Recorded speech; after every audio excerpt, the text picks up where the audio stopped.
So yun na nga no, natapos na rin yung ating adventure, paglalakwatsa, pagliliwaliw or yung pagbabakasyon ho natin dito sa Puerto Princesa City, Palawan. So itong time na to ay siyang oras na kung saan tayo sasakay ulit ng eroplano pabalik na ng Maynila. So at least man lang no, malapit ko na rin talagang maikot ang lahat ng 33 highly urbanized city sa Pilipinas. So meron pa tayong dalawang natitira na Zamboanga City and Lucena City. So kung kayo nanonood dyan ngayon, nakikinig ho sa akin, tatanungin ko ho kayo, ano pa ba ang highly urbanized cities dito sa Pilipinas na hindi ko pa napuntahan? Ano kaya sa tingin nyo? Kasi pagkakalam ko Zamboanga City and Lucena City na lang yung hindi ko pa napuntahan. So kapag ka doon naman sa bandang norte, Olongapo ay tapos ko nang pinuntahan, Baguio City tsaka yung Angeles City. So far tatlo lang yung highly urbanized city na makikita sa northern part of the Philippines. Darating yung time na yung magiging content ho natin is more on comparison na lang, differentiation no, each cities or each every highly urbanized city, kung anong mga distinction, anong mga similarities and commonalities ng bawat highly urbanized city. So tingnan natin kung magawa natin yun right after natin ikotin ang buong Pilipinas, in particular sa mga highly urbanized city.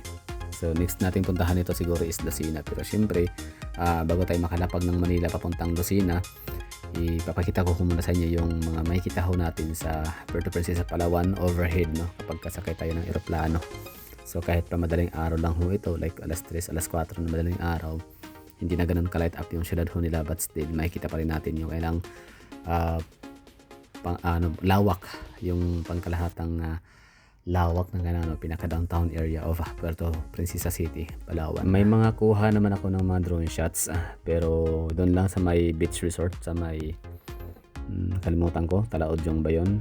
Or Magtabon Beach no, sa may Puerto Princesa City, Palawan pa rin. And meron tayong kuhang maliit lang din na clips short, maliit lang na pagpapalipad or maliit na minuto lang no, na nakapagpalipad ho tayo along National Highway ba yun o yung papuntang El Nido. So papakita ko sa inyo yun minsan no, magagamit natin yan pag-uusapan natin about Puerto Princesa City, Palawan. Pero this time nilang ho muna makikita ho ninyo yung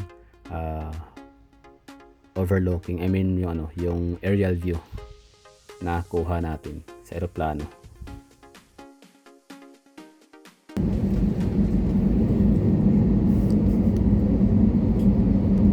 Ang natin ay doon tayo magti-take off sa may city proper, going to West Philippine Sea or South China Sea.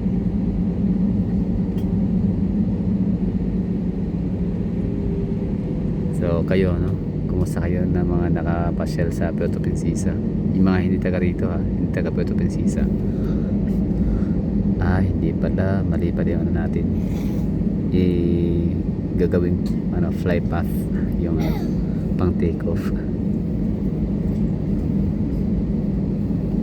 Papuntang pala, Mindanao. Visayas yan, parang ganun.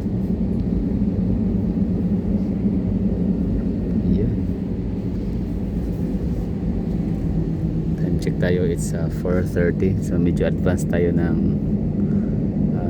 10 or 5 minutes. So ang estimated time of arrival natin is 6 a.m.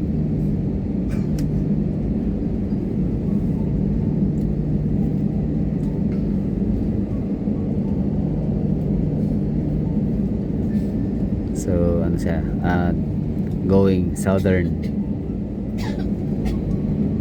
pa south yung natin, yung paglipad. Okay, so hindi natin madadaanan ang area ng downtown Puerto Princesa. Okay, prepare for takeoff. So have a safe trip everyone.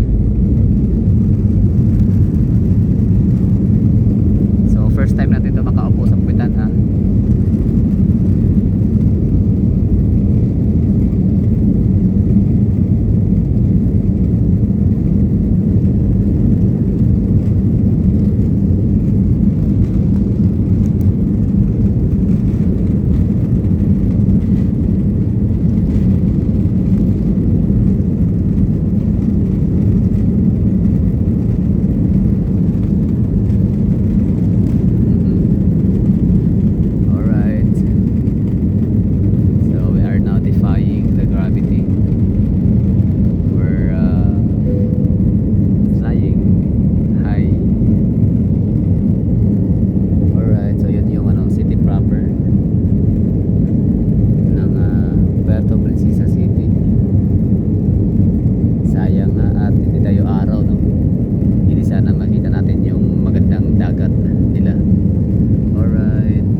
Early in the night, like mga 7 or 6 PM, yun yung pinaka perfect time para makuha na natin yung city lights ng Puerto Princesa.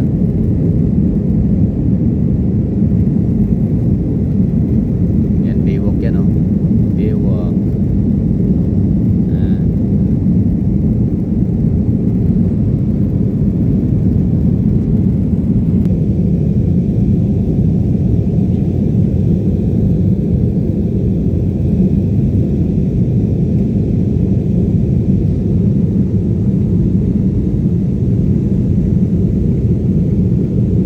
Ganda no, nice one, nice parang drawing no.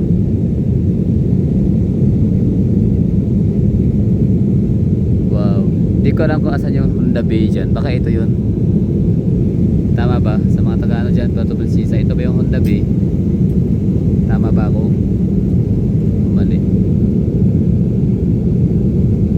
galing, sayang no, mas maganda talaga sana itong pag-araw.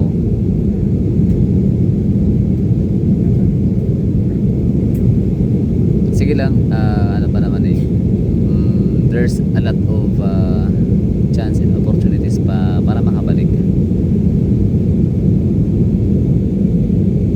So dito na area, madilim na kasi rural areas na siya, or suburban area, suburban. So okay na tayo no, maraming thank you. So next nating i-vlog ay yung doon naman sa Manila. So di ko alam kung saan to dadaan, sana ay dadaan to ng Tanay or Rizal area. Oops, ano yun, pababa yata tayo.